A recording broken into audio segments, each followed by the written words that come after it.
smells like the ocean, you know, like get this lid off. Son unas medias. Mucho mejor que un filtro de café. Lo que sale de aquí es una especie de plástico. He hecho como unas láminas y luego lo he envuelto todo. No es un producto perfecto todavía, pero todo el proceso, toda la motivación para hacerlo es demostrar a la gente que la ciencia es accesible, tan accesible como cocinar. La información en Internet es muy amplia. No solo podemos comunicarnos, también tenemos acceso a todos los datos. Podemos construir prácticamente cualquier cosa. Podemos hackear casi todo.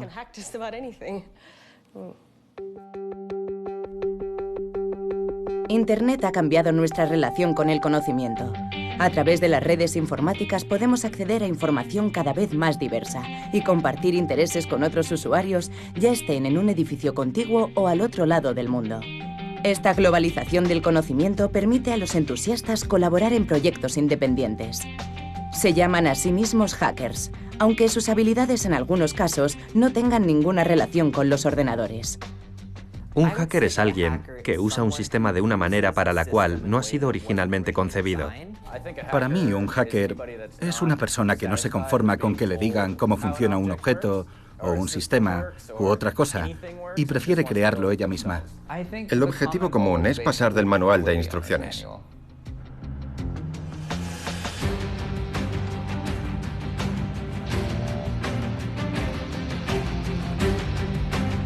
Después de 40 años concentrados en la programación informática, los hackers se lanzan a la conquista del mundo real. Idean objetos y los fabrican de verdad, gracias a la impresión 3D. Se comunican con ellos mediante nuevos microchips y crean nuevas formas de vida mediante la manipulación genética. Aunque solo son entusiastas aficionados, hacen suyas actividades normalmente reservadas a los científicos.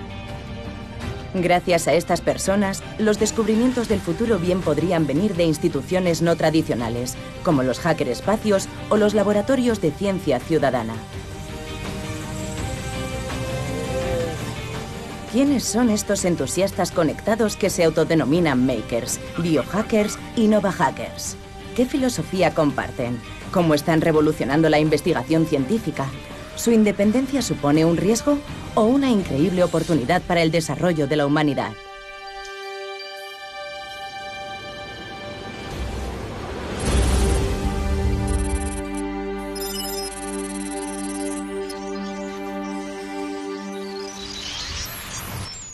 Buenas noches.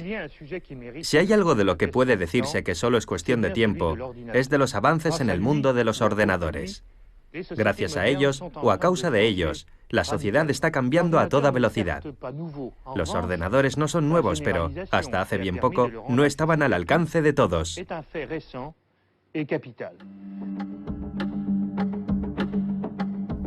El término hacker se acuñó en la década de 1970 para referirse a los entusiastas de la informática.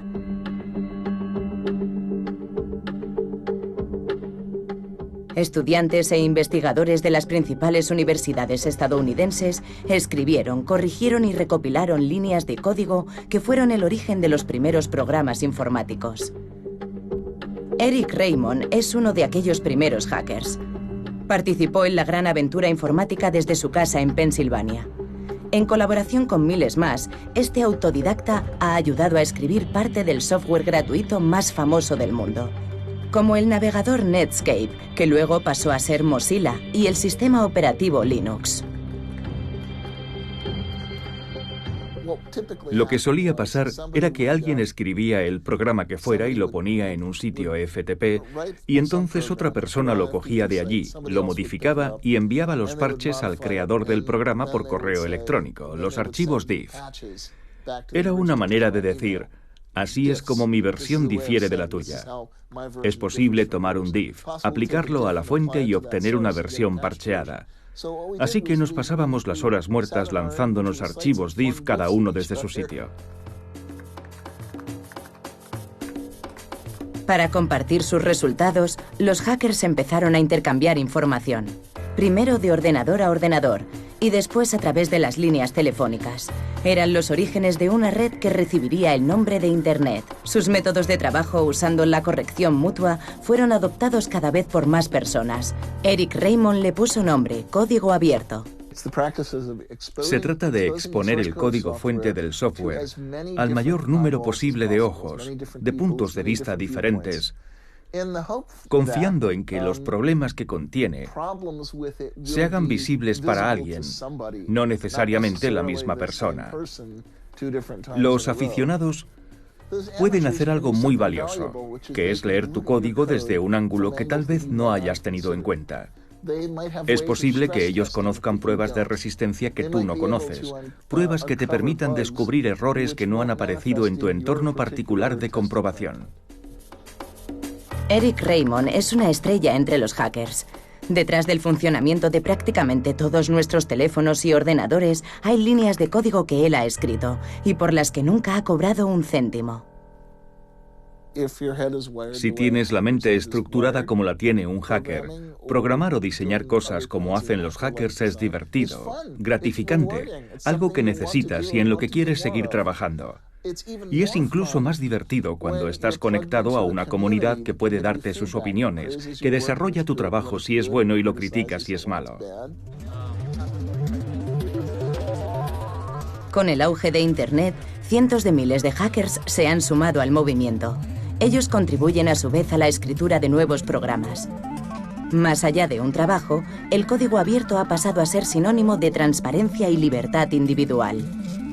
Quienes acusan a los gobiernos y a las grandes corporaciones de intentar hacerse con el control de la red esgrimen el código abierto como un grito de batalla, una manera de combatir el espionaje y los intereses obtenidos ilegalmente. Las grandes organizaciones tienen inercias muy fuertes y un compromiso excesivo con unos planteamientos equivocados. Las redes de aficionados o de código abierto son mucho más ágiles, se adaptan a los fallos, recogen el feedback de la realidad mucho más deprisa. Es un proceso evolutivo. Y la evolución es caótica, no es control y mando. No es un proyectista diciendo, marchad todos en esta dirección.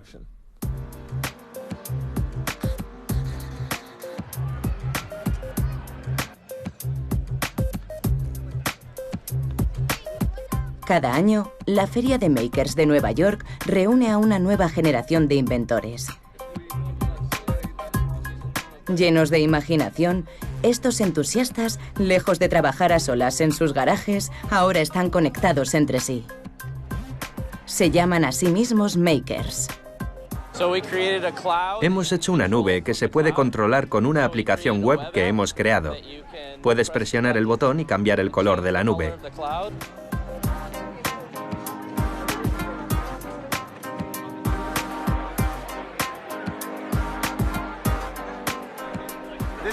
Es mi muro gigante de dispositivos LED. Todo lo que ponga en la esquina superior izquierda de mi pantalla automáticamente se envía al muro. Ahora lo que hay es una cámara, pero es igual de fácil poner una película u otra cosa. Es una criatura de contacto, una escultura cinética que, cuando la tocas, te toca a ti, reacciona a ti. Alguien que está construyendo, creando, configurando, estructurando, incluso desmontando cosas. Pienso que la idea que hoy tenemos de los makers es la de unas personas que hacen proyectos de cosas. Y luego comparten esos proyectos, ya sea en persona, en las ferias de makers o por internet. Pero el hecho de verse uno mismo como productor y no como un simple consumidor está en la base de lo que trata este evento y de lo que pensamos que debe ser el movimiento de makers. Para los makers, una tecnología que surgió hace apenas 10 años se ha convertido en algo fundamental. A través de la impresión 3D es posible producir objetos reales a partir de archivos digitales. La impresión 3D surgió, he olvidado exactamente cuándo, tal vez en el 86, y se patentó muy poco después. Eso significaba que solo era posible acceder a una impresora 3D en el entorno académico. Todos leíamos cosas sobre ellas en revistas de tecnología y nos preguntábamos, ¿cuándo vamos a poder ver una de esas impresoras 3D? Nadie tenía acceso a ellas. Y si lo tenías era porque trabajabas en un sitio donde podían permitirse aquella máquina de $60.000. Así que cuando por fin expiró la patente 20 años después, la gente pudo acceder a ella y empezó a preguntarse, ¿y si todo el mundo pudiera fabricar una? Sería genial, porque se pueden hacer cosas increíbles con esto. Sería tan revolucionario como cuando Gutenberg inventó la imprenta. Al final se llegó a la idea de crear una impresora que fuera capaz de copiarse a sí misma, una impresora hecha de piezas impresas en 3D. La primera impresora 3D se presentó al público en febrero de 2008 en la Universidad de Bath, en Reino Unido. Su fundador, Adrian Boyer, la llamó Darwin y la usó para imprimir las piezas del siguiente modelo. Era la primera de una larga lista de impresoras de código abierto que eran capaces de reproducirse, en lo que se conoce como Proyecto RepRap. Todas funcionan igual. Un filamento de plástico se desliza hacia una boquilla, donde se calienta y derrite. A continuación, un movimiento horizontal permite imprimir el plástico derretido en una forma bidimensional para producir la primera capa de la impresión 3D. Lo que hace es imprimir la primera capa sobre un material, como el cristal, al cual se queda adherida. Debe quedar bien pegada para que salga bien. Las siguientes capas se imprimen sobre la primera y se van pegando. Y así sucesivamente se van superponiendo capas y capas impresas, hasta que al final consigues un objeto sólido y compacto. Básicamente es eso. No tiene mayor misterio.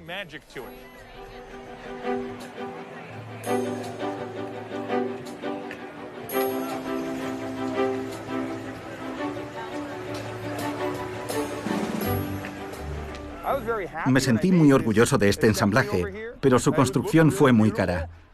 En cambio, las versiones posteriores como esta, si nos fijamos en esto, es exactamente lo mismo. Aquí hay, no sé, 10, 15, 20 tornillos y tuercas y un par de cojinetes, mientras que esta solo lleva un trozo de plástico. Y este único trozo de plástico sustituye a todo eso. Es un ejemplo de cómo han mejorado las versiones de la impresora. La gente repara ciertas partes y lo sube a la red, y todos usan la mejor versión que sale. Y así el proyecto se va perfeccionando. En la feria de Makers nos hacemos una idea de las infinitas posibilidades de la impresión 3D. La lista de objetos imprimibles va en aumento y cada vez son más precisos y robustos. La fabricación aditiva, otra expresión aplicada a la impresión 3D, podría revolucionar amplios sectores de la sociedad en un futuro no muy lejano. Sustituyendo el plástico por sustancias comestibles, es posible que algún día comamos pizzas impresas o galletas de harina de insectos, por no hablar de la carne sintética. En la construcción, el hormigón podría imprimirse capa a capa para levantar edificios en pocos días. La NASA espera llegar a construir sin transportar los materiales. La impresión 3D es muy práctica en el espacio. Se podrían imprimir pueblos en la Luna o en Marte.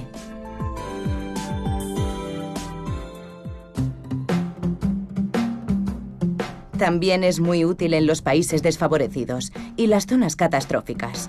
Las impresoras 3D empiezan a ser una parte imprescindible del equipaje de toda ONG. Cuando no queda otra cosa, es posible conectarlas a un panel solar para producir piezas mecánicas o el material médico que requiera una situación. En Haití, la asociación Enable imprime prótesis médicas.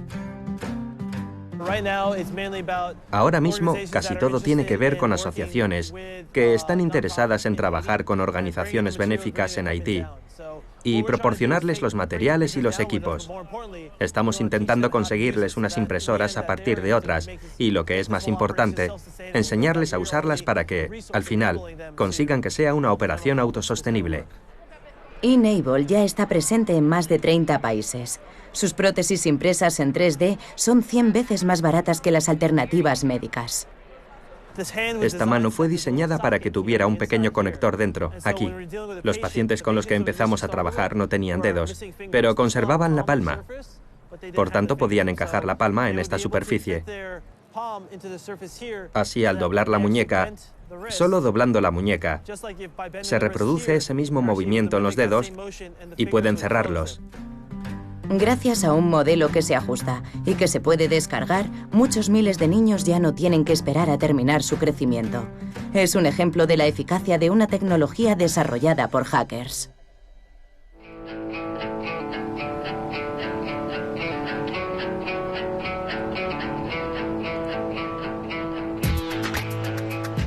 Inventos como la impresión 3D solo han sido posibles gracias a los hackerespacios, zonas comunes donde los hackers se reúnen para compartir ideas y desarrollar proyectos conjuntos.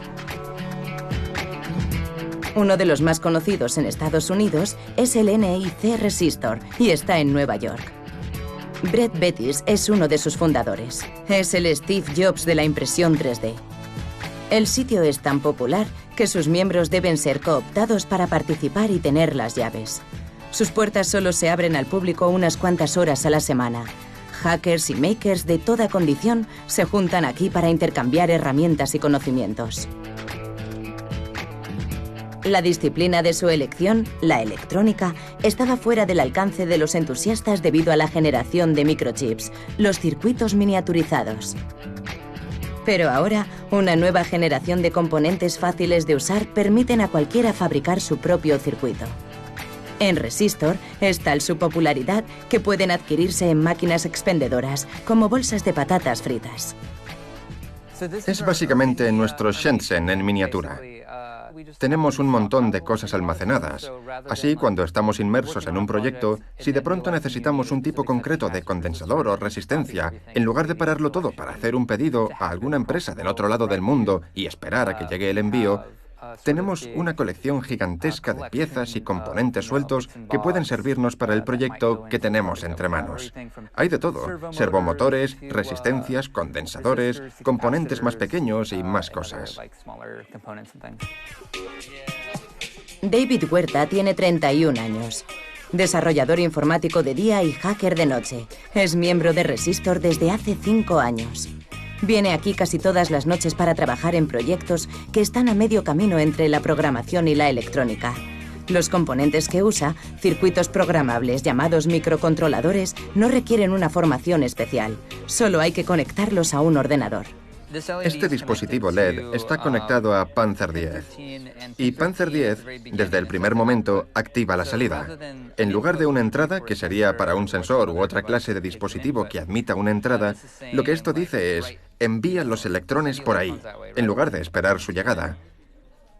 Es lo que está haciendo. Lo enciende un segundo y lo apaga un segundo. Modificando unas cuantas líneas de código, David puede cambiar el ritmo de destellos. Ahora voy a cambiar esto a 2000.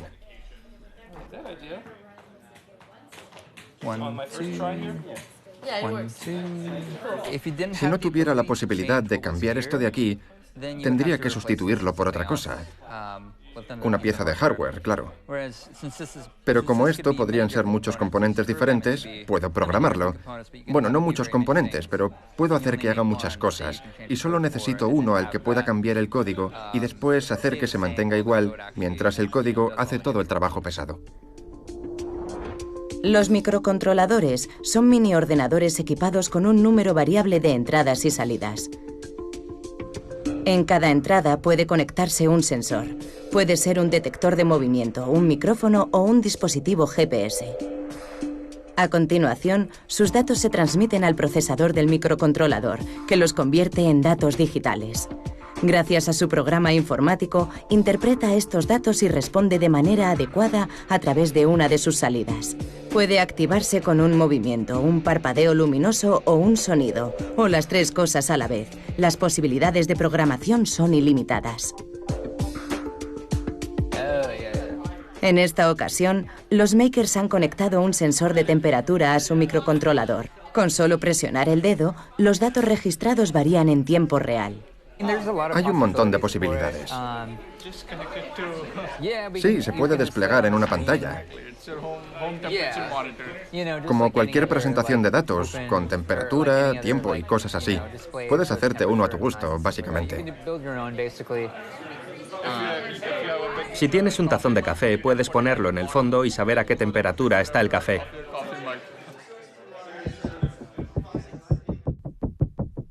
Conectando diferentes sensores a sus microcontroladores, los hackers miden toda clase de datos, incluida información del cuerpo humano. Esta startup de Brooklyn fabrica dispositivos para medir las ondas cerebrales. Antes, debido a su precio prohibitivo, este material estaba reservado a empresas especializadas en neurofísica. Ahora es el modelo más asequible del mercado. Tenemos un casco.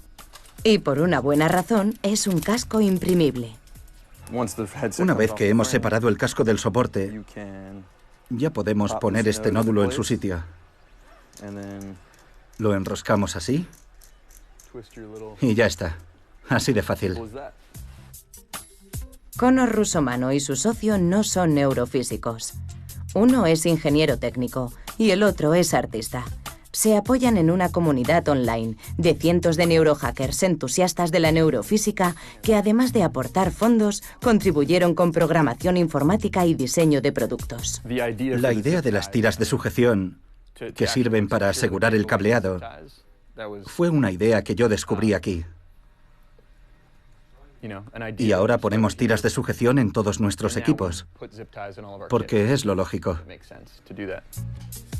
El dispositivo se basa en un microcontrolador conectado a 8 electrodos, colocados en cualquier parte del cráneo o en músculos del cuerpo. ¿Ya estás conectado? Ahora sí. Pestañea varias veces. Aquí tenemos los efectos de pestañear. Y ahora aprieta los dientes. Esta es la señal EMG, como vemos, una señal de gran amplitud.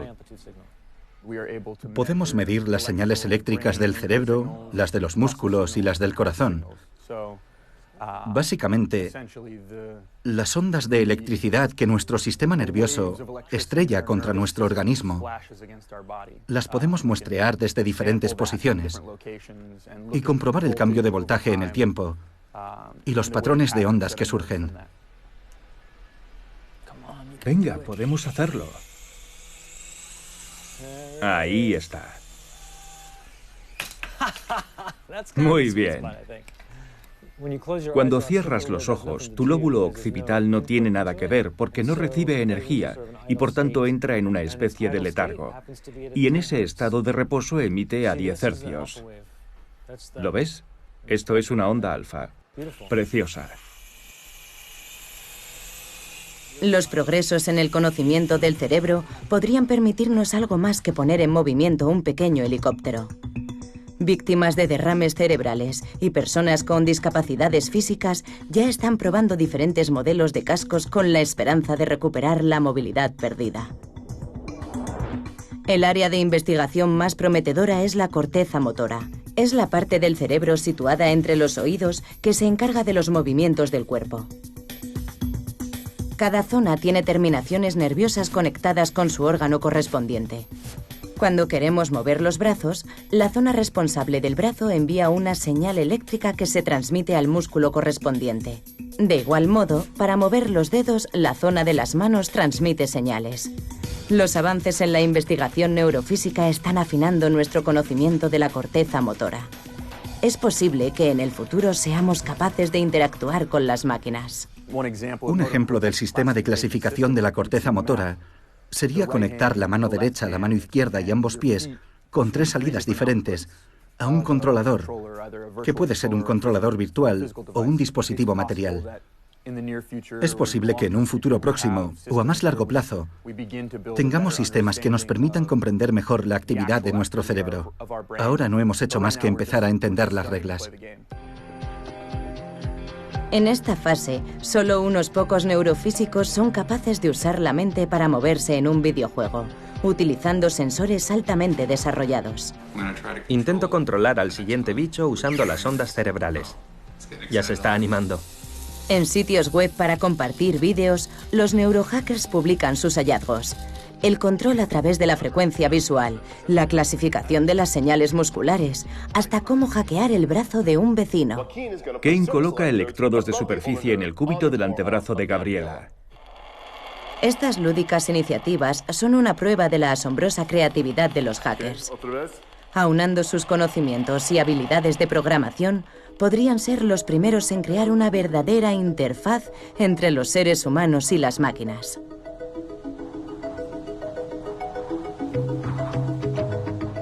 ¿Y si los hackers fueran aún más lejos y consiguieran programar no solo objetos, sino también seres vivos? Ese es el ámbito de investigación de los biohackers, o hackers de sistemas biológicos, de entusiastas de la biología como Michael Flanagan. Mientras los hackers informáticos escriben líneas de código, él trabaja con el ADN, un código infinitamente más complejo que existe desde hace millones de años en cada célula viva. Recopiladas en el ADN, hay millones de bases que se unen en cadena para formar los genes. Cada gen es un código de producción para las proteínas, necesario para garantizar el funcionamiento de los seres vivos. Pero no todas estas proteínas se producen de forma permanente.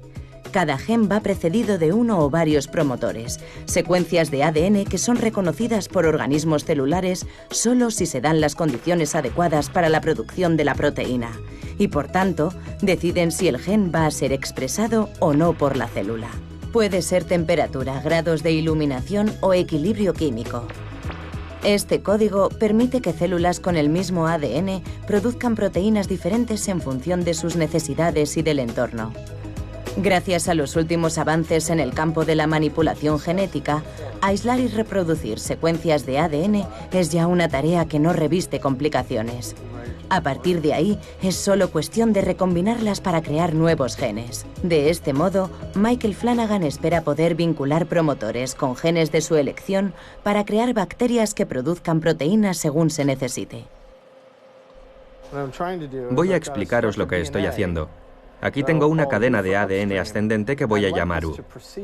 Y me gustaría que se continuara con mi parte descendente, para ponerlo después en esta espina dorsal más larga. Por tanto, U sería la parte ascendente, D la parte descendente y B la espina dorsal. Sería como si tomamos tres partes distintas de tres juegos diferentes de Lego. Todas las piezas encajan, aunque la primera parte podría ser de un castillo medieval, la segunda de un camión de bomberos y la tercera de un estadio de béisbol, pero se organizan de una manera distinta a como lo hacían antes. Para introducir nuevos genes en una bacteria, los biohackers usan cadenas de ADN independientes llamadas plásmidos. Son fragmentos de ADN bastante compactos que se puede hacer que pasen a través de una membrana celular simplemente ajustando el equilibrio químico. Así, los biohackers pueden integrar partes diferentes de sus genes y fusionar todo empleando enzimas. Después introducen el plásmido alterado en la célula. Este nuevo gen recibirá el mismo tratamiento que los demás plásmidos y algún día será transformado en proteínas. Michael Flanagan es el primer biohacker que ha conseguido crear fotografías bacterianas. Alteró bacterias E. coli, de las que tenemos millones en nuestro tracto digestivo, para volverlas sensibles a la luz. Expuestas a una luz verde, estas bacterias producen un pigmento negro.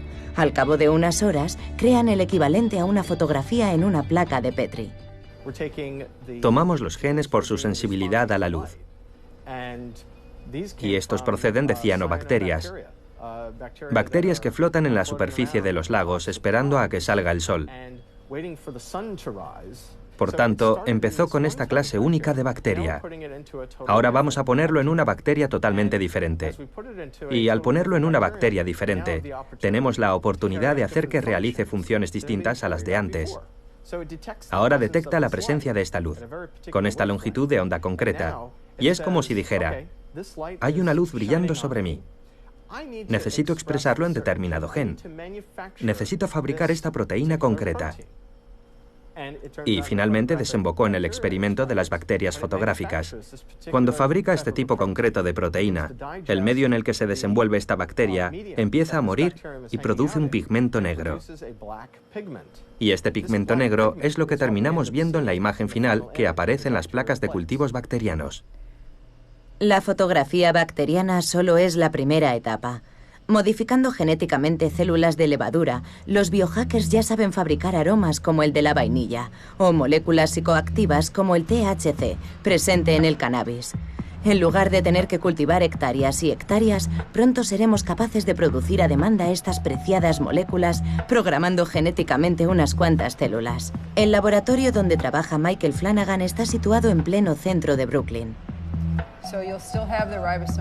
GenSpace es un laboratorio de ciencia ciudadana fundado en 2010. Un espacio libre donde se reúnen científicos, hackers y estudiantes para trabajar juntos en proyectos de biotecnología. Hemos enseñado biotecnología a cientos y cientos de personas. Ingeniería genética, biología sintética. Es parecido a un gimnasio, aunque detesto esta comparación, pero si uno paga $100 al mes, tiene acceso a las instalaciones y a un número determinado de materiales comunes, como placas de Petri, puntas de pipeta, guantes. Y la razón es que no queremos poner obstáculos a nadie. ¿Os interesa mucho la parte de hazlo tú mismo? Bien. Es bastante instructiva. Para este ejercicio, una sal de mesa iodada nos servirá. Así.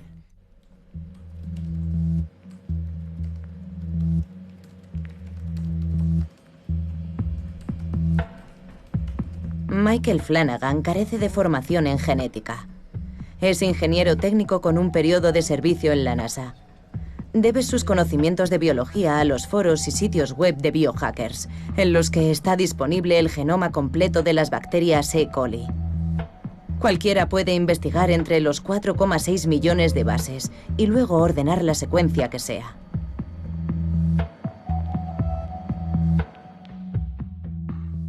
Hemos recibido por correo los iniciadores de secuencia para un gen particular en el que estamos interesados. Una empresa especializada imprime por encargo las secuencias de ADN. Cuestan alrededor de $1 la letra y te las entregan a las pocas horas. Lo que tenemos es un polvo deshidratado, un producto químico nada más, una molécula con una estructura muy particular. Por sí solo no hace nada. Es un poco como conseguir un código de ordenador que estuviera tecleado en una hoja de papel con un texto. Por sí solo no sirve absolutamente para nada. ¿Debemos permitir que unos aficionados anden trasteando con las claves de la vida? Desde 2006, las autoridades filtran secuencias de ADN impresas para evitar cualquier brote de un virus peligroso. Pero el acceso de los hackers a las tecnologías, antes un territorio reservado a los científicos profesionales, sigue alarmando a la opinión pública. Los ataques de zombies, las epidemias de virus artificiales, incluso la vida eterna.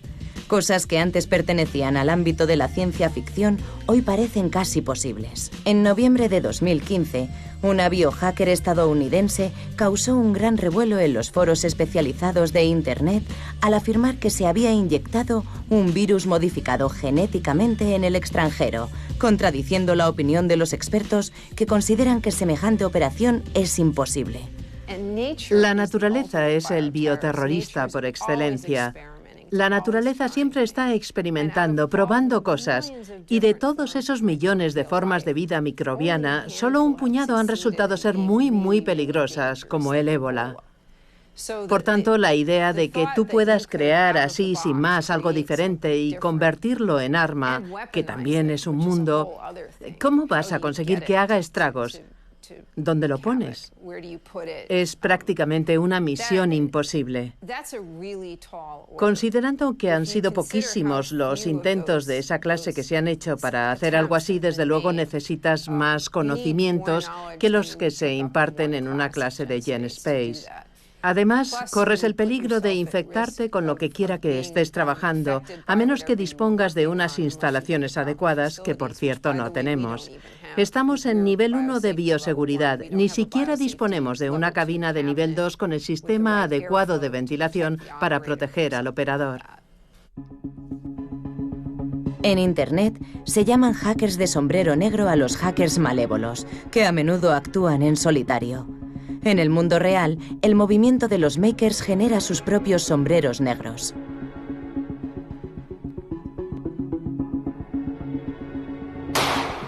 Sus creaciones no solo son potencialmente peligrosas, letales incluso, sino que además están a disposición de todo el mundo y cualquiera puede reproducirlas. ¿Deberían mantenerse ciertas tecnologías fuera de la esfera pública para contener a los hackers? ¿Cómo se puede identificar a un posible terrorista si se pueden obtener las fórmulas en Internet con solo varios clics? En 2001, el FBI estableció un departamento dedicado a las armas de destrucción masiva. El agente especial Edward Yu dirige un equipo formado por científicos y antiguos hackers. Su trabajo es alto secreto y consiste en prevenir el riesgo de ataques procedentes de hackers de sombrero negro. Pero también trabaja en estrecha colaboración con espacios hacker y laboratorios de aficionados. Esto se desarrolla a gran velocidad. Por eso es muy importante que mantengamos esta implicación, nacida de la indignación, mientras sigamos disponiendo de una oportunidad para tener impacto en las comunidades y así poder educarlas y empoderarlas. Si hacemos bien nuestro trabajo, podrán reconocer las posibles consecuencias de los riesgos que comportan estos nuevos desarrollos. Y luego, si fuera el caso, sería el momento de tomar medidas para abordar esos riesgos potenciales y protegerse de ellos. Si alguna vez hubiera otra pandemia, nos estaríamos poniendo obstáculos a nosotros mismos. La siguiente vacuna eficaz podría venir de un laboratorio ciudadano. No me sorprendería nada. Por tanto, significa buscar un equilibrio entre los riesgos y los beneficios y asegurarse de mantener el diálogo adecuado con la comunidad científica y entre nosotros, porque ninguno puede pesar más que el otro. Aunque no amenacen a la sociedad en su conjunto, nada puede impedir que los propios hackers se pongan en peligro. Amal Grafstra es body hacker. En 2005 decidió hacer de conejillo de Indias para sí mismo, implantándose un microchip bajo la piel.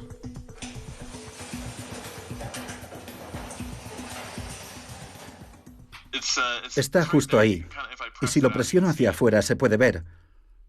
Pero si lo suelto está como... Para mí no tenía nada de extraordinario. Simplemente me dije, quiero llevar una de esas etiquetas RFID que se implantan desde hace décadas en las mascotas.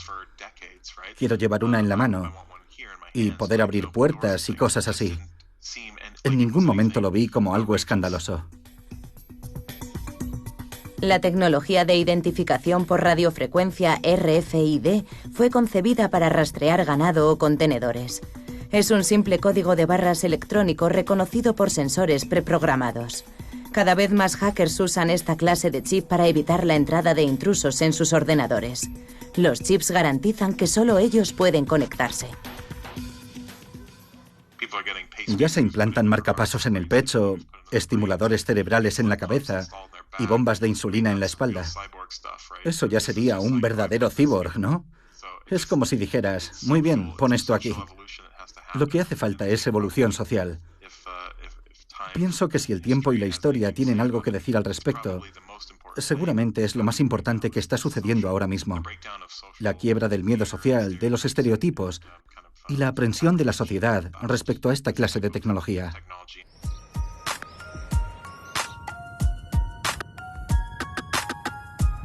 En la ciudad industrial de Pittsburgh, en Pensilvania, el colectivo Greenhouse Gateway reúne a los body hackers más radicales.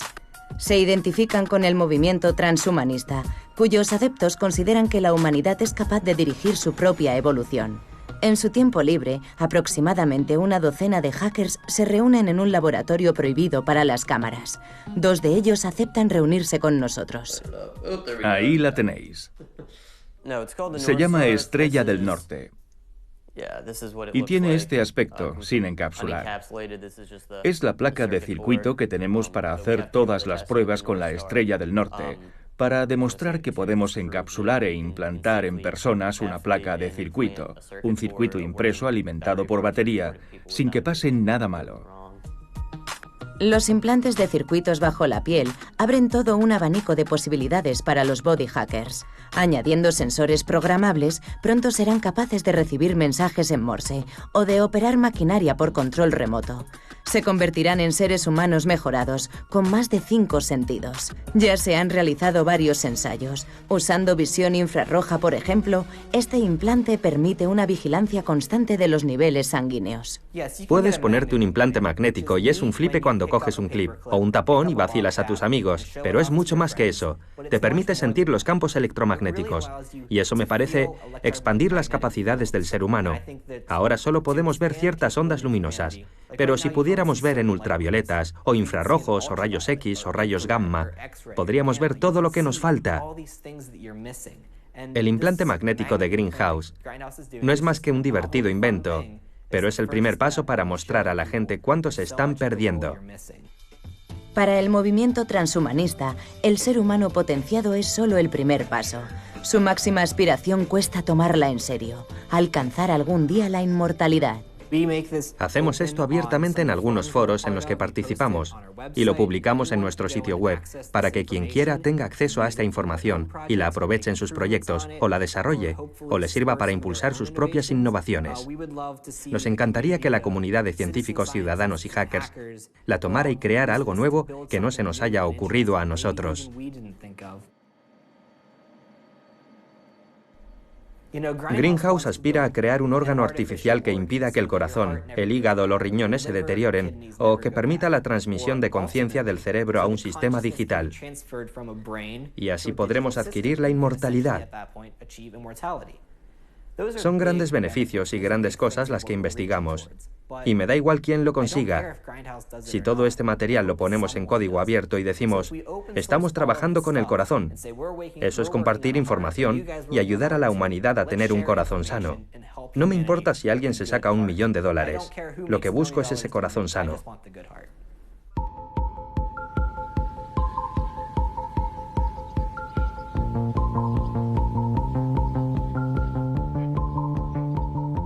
En vista de los logros de determinados hackers que son cada vez más rápidos, la comunidad científica profesional necesita evolucionar. En Boston, el Instituto de Tecnología de Massachusetts es la institución científica por excelencia. Consta de 27 departamentos y entre sus investigadores ya hay 78 galardonados con el Premio Nobel. En el campus universitario se levanta un monumento al futuro de la investigación. Cada año, el laboratorio del Instituto Media Lab recibe un centenar de estudiantes investigadores cuidadosamente elegidos. El Media Lab es un lugar al que acuden los inadaptados. La gente que no termina de encajar en la ingeniería electrónica, o en la biología, y tampoco en la informática. Son personas multidisciplinares, la clase de gente que acaba recalando en Media Lab. Estos personajes únicos revitalizan la investigación científica.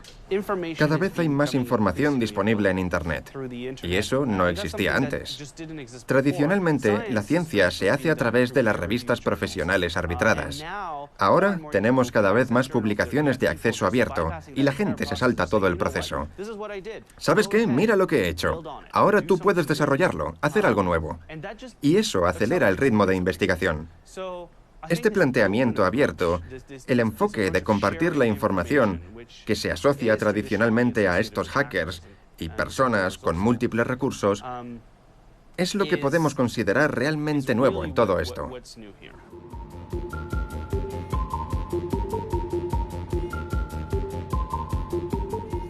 Es la más grande que hemos tenido nunca.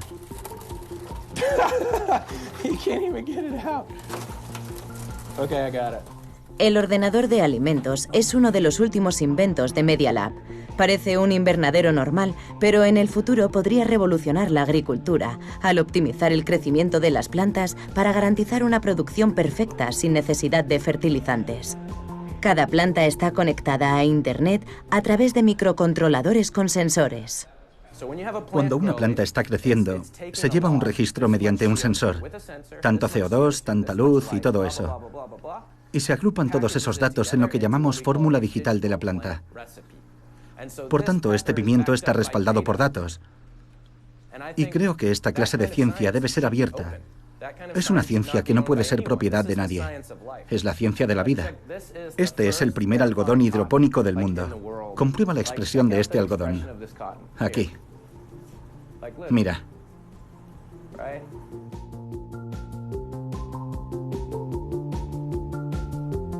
El ordenador de alimentos no es para uso exclusivo de la comunidad científica. Fue diseñado y construido por entusiastas. Cualquier usuario de Internet puede montar uno por varios cientos de euros nada más.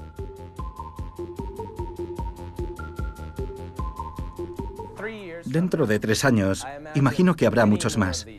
Ya hemos enviado uno a México y hemos establecido una asociación para el intercambio abierto de datos. Y es solo la punta del iceberg. Cuando haya más lugares en el mundo donde se creen entornos como este, compartiendo conocimientos, producción, al final conseguiremos reducir el volumen de alimentos que enviamos físicamente, y lo que haremos será enviar datos sobre alimentos. El proyecto de Caleb Harper demuestra que una nueva forma de investigación científica es posible. Investigación basada en el trabajo de miles de aficionados voluntarios, no solo científicos, en el que varias disciplinas se solapan. Cuando miro alrededor en mi campo de trabajo, que es el de la agricultura en entornos controlados, lo que veo es un ámbito en el que la gente no puede compartir conocimientos. Están investigando rodeados de muros IP o de muros disciplinarios. Y se podría avanzar mucho más deprisa. Miren cómo se creó Internet. Fíjense en Linux, en Mozilla. Todos ellos han hecho grandes avances porque muchos cerebros pudieron expresarse y trabajar sobre la misma herramienta. Eso es lo que pretendo con mi iniciativa de agricultura abierta.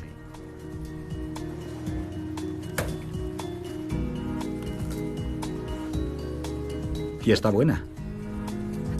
Proyectos como el ordenador de alimentos y el Media Lab generan decenas de proyectos derivados cada año. La mayoría está en código abierto y hay que sumarlos a otras miles de ideas acariciadas por los hackers. Abogando por la independencia y la transparencia, los hackers mantienen la esperanza de un mundo mejor, uno donde la innovación esté al servicio de la gente, una utopía salida de una novela de ciencia ficción. Aquí está. Esta es una novela de ciencia ficción llamada El jinete de la onda del shock. Creo que es de 1975. Y anticipaba algunos aspectos del moderno Internet con asombroso detalle. Y esto es un cuento clásico de ciencia ficción de 1947, un lógico llamado Joe, en el que, lo crean o no, el autor se anticipó a las consecuencias sociales de los motores de búsqueda de hipertexto como Google, en 1947. Dada la ubicuidad de Internet, es posible que el principio de código abierto se extienda a otras áreas de la sociedad, con consecuencias para nuestra era comparables al surgimiento del capitalismo en el siglo XX. Todavía es pronto. La gente que creó el hardware de código abierto es, yo diría, el software de código abierto es de alrededor de 1983 o 1984. Acaba de empezar a establecerse como cultura. La aplicación rompedora, el equivalente de Linux, todavía no se ha inventado. Todos sabemos que está ahí, pero nadie la ha descubierto aún. Es posible que paseándose por la feria de Makers esté un auténtico pionero que revolucionará nuestras vidas y nuestra forma de ver el mundo. No soporto las preguntas sobre el futuro, porque pienso que, en ciertos aspectos, ya estamos viviendo el futuro hoy, con el movimiento de Makers. Espero que siga sumándose gente y que pueda conservar su identidad fundamental. Los hackers no pierden el tiempo haciendo conjeturas sobre el futuro. Concentran todas sus energías en sus proyectos y en su flujo de ideas.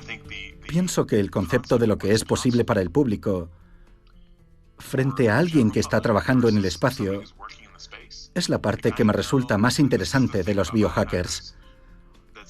Cuando surge una idea, la exploran de inmediato. Y ahí radica la diferencia. Si se anunciara un avance en el futuro, digamos a 8 años vista, y dijeran: hemos pensado que ya podemos hacer una interfaz cerebro-ordenador que sea realmente eficiente, las primeras personas que experimentarían con ello serían los biohackers. El público todavía tardará 50 años en verlo, o incluso en aceptarlo. En la historia de la electricidad, se cuenta que Benjamin Franklin se puso a volar una cometa con una llave atada en el extremo y así pudo hacer grandes descubrimientos. Imaginen que alguien le dice, «Ben, ¿no te inquieta un poco? La electricidad, los rayos, son cosas que asustan bastante. Viene del cielo. ¿No crees que hay algo divino en la electricidad?» Pienso que Franklin le habría contestado, «Estoy volando una cometa, y aquí tengo una llave. No sé si algún día se cumplirá lo que dices, pero estamos en 1752 y estoy muy interesado en ver cómo funciona este experimento con la cometa y la llave». Debemos considerar cada tecnología con sus inconvenientes y sus ventajas. Y en último extremo, uno quiere estar en el lado bueno de la historia. La revolución emprendida por los hackers no es más que el principio.